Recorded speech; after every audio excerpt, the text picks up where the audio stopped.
Hello and welcome to Granada Reports, live with the latest across the Northwest. Hello, thanks for joining us on the programme this evening. Queuing round the block, day one of the campaign to get all adults boosted against COVID before Christmas. But can the NHS cope? There's been very little let-up over the last 20 months. It is difficult to know how we're going to cope with what's been thrown at us. Making medical history. Sue is the first patient to be treated at the new Christie Cancer Centre in Cheshire.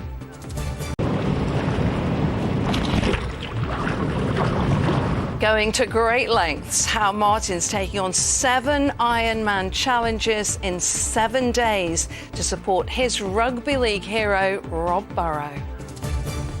And we could be seeing some fog tonight and first thing tomorrow. All the weather details are coming up. First tonight, we'll make it work because we have to make it work. The words of one of our region's GPs on day one of the government's campaign to get all adults boosted against COVID before the end of the month. At some sites, people queued for ages in the rain for their jab. Demand was so high the NHS booking site crashed. But many who have been able to get their boosters have been telling us how remarkable and courteous the clinic staff have been. In the Northwest already, almost 2.5 million people have received that third jab. Our reporter Tim Scott has more. There were huge queues at this vaccine booster centre in Manchester's Whalley Range today. It comes after the Prime Minister's announcement yesterday that, in response to the rapid spread of the Omicron variant, all adults would be offered a booster shot before the end of December. A fortnight ago, I said we would offer every eligible adult a booster by the end of January. Today, in light of this Omicron emergency, I'm bringing that target forward by a whole month. Everyone eligible aged 18 and over in England will have the chance to get their booster before the new year. Those words were met with a mixed reaction in Salford this evening. I think it is important, yeah. We should all be looking after each other.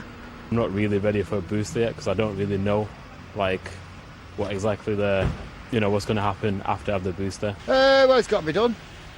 Got to be done. Because I've had 3 jabs and I wear a mask most of the time, when I'm on public transport. I can't see any problem in it.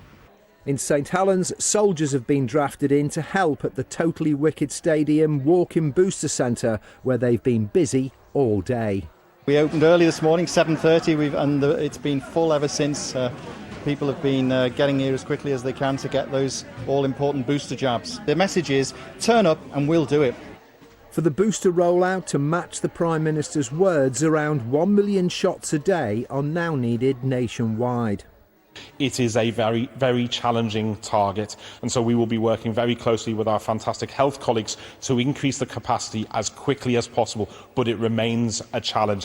And since yesterday's announcement, people have struggled to book booster appointments after the government's website was overwhelmed and lateral flow tests became unavailable as demand increased. We're hearing that people are struggling to book a booster vaccination. People now can't order lateral flow tests via the government website. It all sounds a bit of a shambles. It's clear that there's a lot of demand there, so my message is book a slot via the national vaccination site when it comes back on, and be patient, keep trying. The government say there isn't a shortage of lateral flow kits and they're available from pharmacies, some schools and community sites. The booster programme will continue its rollout and everyone who's eligible is urged to get their shot as soon as possible to prevent cases of the Omicron variant from overwhelming the NHS. Tim Scott, ITV News. Yeah, a lot of people working very hard to make this happen, and Dr. Rob Barnett leads a busy GP practice in Liverpool. He had to call his staff together to break the news about how they were going to have to step up this booster programme. This morning we were discussing how we were going to have to ramp up the vaccinations, probably vaccinating more at weekends and even possibly between Christmas and New Year on the bank holidays, as well as working maybe a bit late into the evenings. So I have to say it hasn't gone down particularly brilliantly. The Prime Minister admits that offering all over 18s the booster jab will put the NHS under a lot of pressure. You and your team are very much going to be on the sharp end of that, aren't you? Do you think you can cope? Quite frankly, no. I think it's going to be a real struggle. We are already working a lot harder now than we have been for quite some time. It's really difficult to know how we're going to fit it into, a 24-hour day. And unless the government turns round to us and says we should stop doing certain things, I don't know how we're going to cope. The problem is, I don't know what we can stop doing.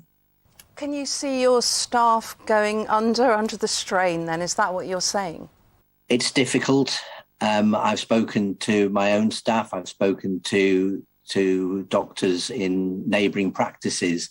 And, quite frankly, our staff need some time, to themselves. The difficulty is we've got an NHS which has been underfunded for some time, and we're now coming to, suffer the consequences of that. The difficulty is we can't knit more doctors or nurses or anyone else, and we've got hospitals that are full to capacity. So something's got to give somewhere. And there are, of course, parts of Liverpool, as in other towns and cities, that have large pockets of people who have not even had their first jab. That just adds to the difficulties that you've just highlighted. I think this makes it almost impossible for us. If I look at Liverpool, we've got something in the region of 150,000 people who haven't had a first dose yet. And all the time, of course, people are getting ill with other things. So if someone is watching this at home and they're worried about a lump that they've just found or a recurring headache, and they think that that's something serious, what are they going to do?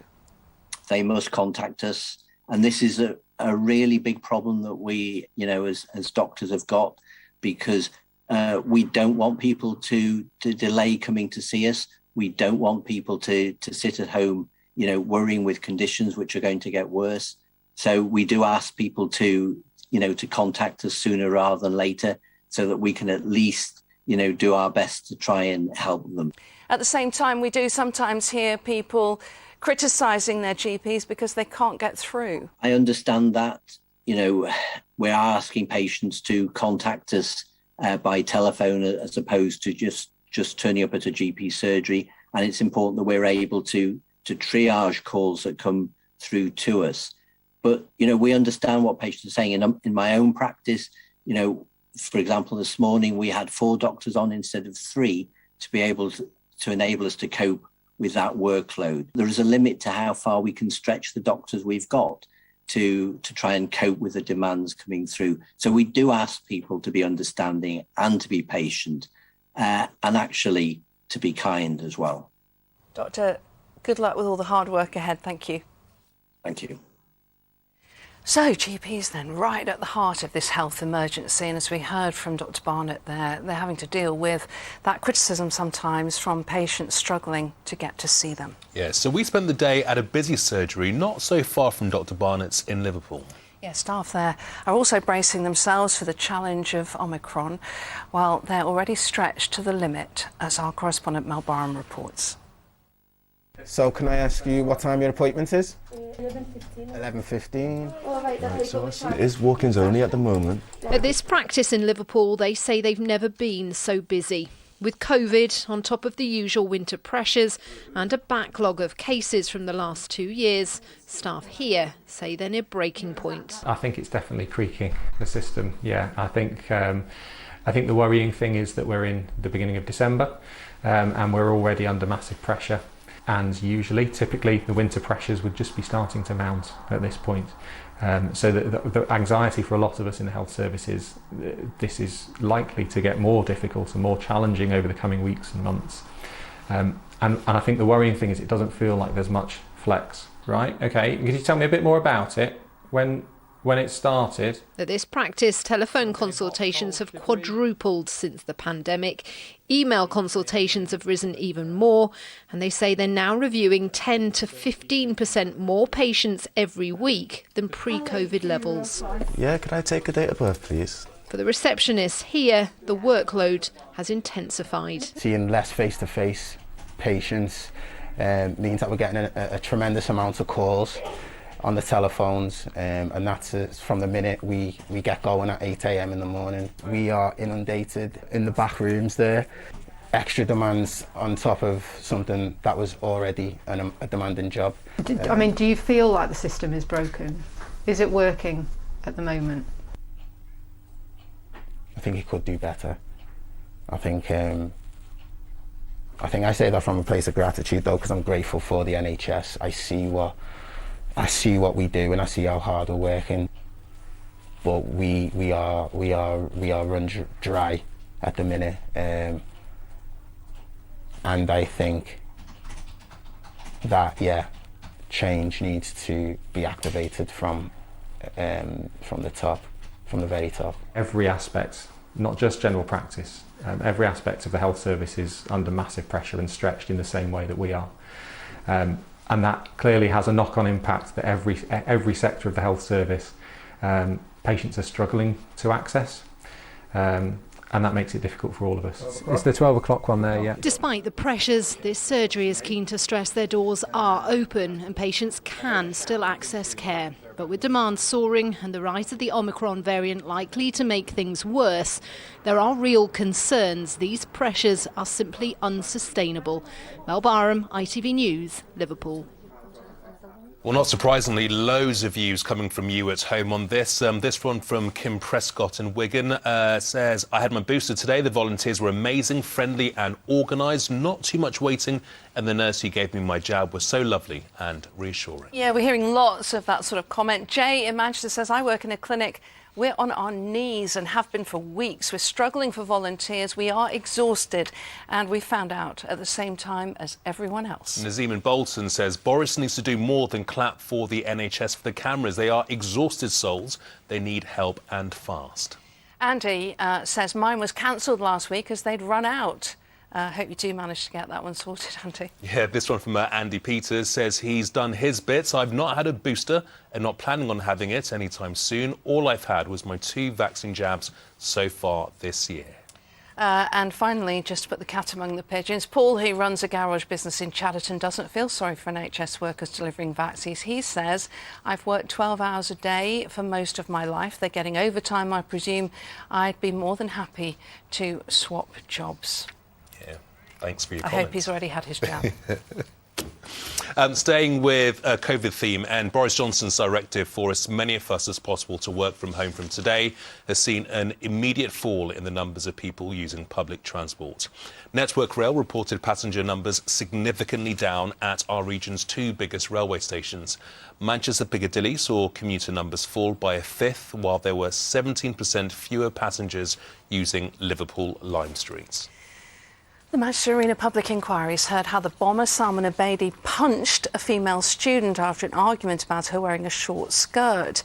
An expert in Islamist extremism told the hearing that one of the factors in Abedi's motivation to carry out the attack was religious-inspired misogyny. Dr. Matthew Wilkinson said the incident might have been seen as a red flag to him becoming increasingly radicalised. A police dog has escaped injury after almost being hit by a getaway car during a burglary in Liverpool. Cougar and her human colleagues were called to reports of 5 men breaking into a shop in Kirkdale this morning.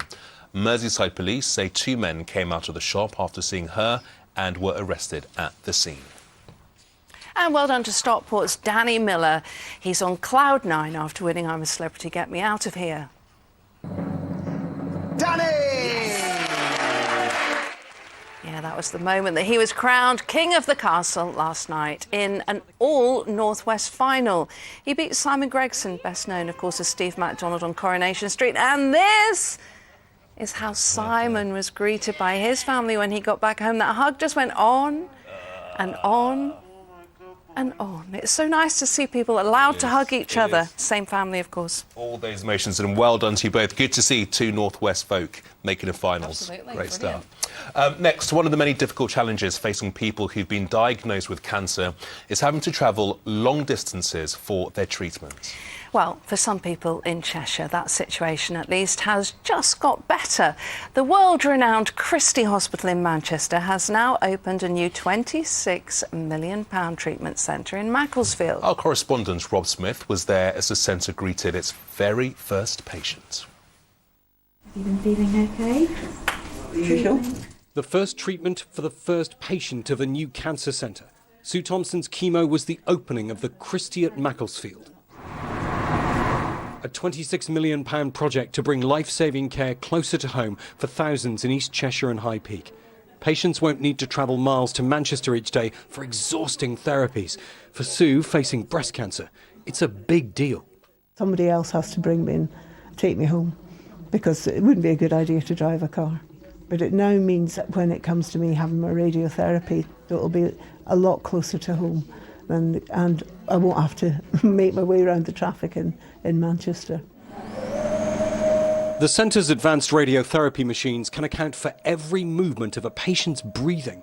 It ensures the right area of the body is constantly targeted. Absolutely state of the art. So the technologies in there are cutting edge. So we're able to give our very latest radiotherapy treatments. Our laser accurate stereotactic radiotherapies we used to be only able to give at the Christie in Manchester can be given in this building behind me. Our very latest drugs, our immunotherapies that are coming online every day, we can give in this building.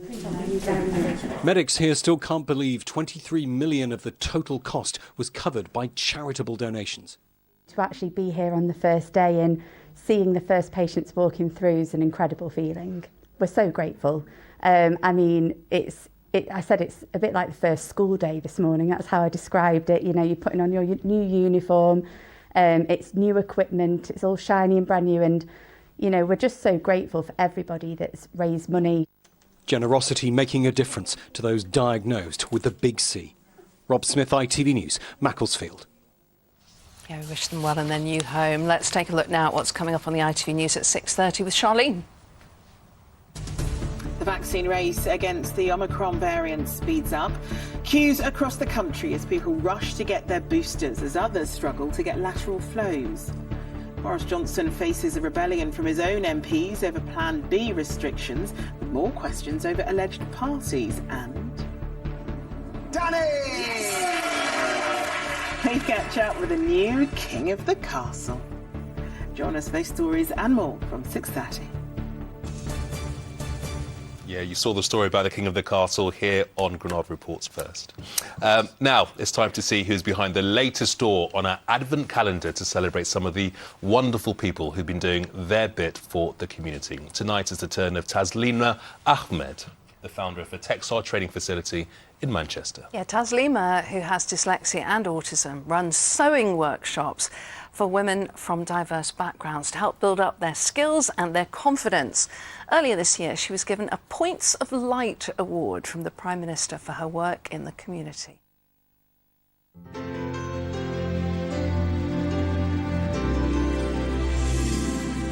My name is Taslima from CDM UK. We run a design centre and we work with these amazing women and children.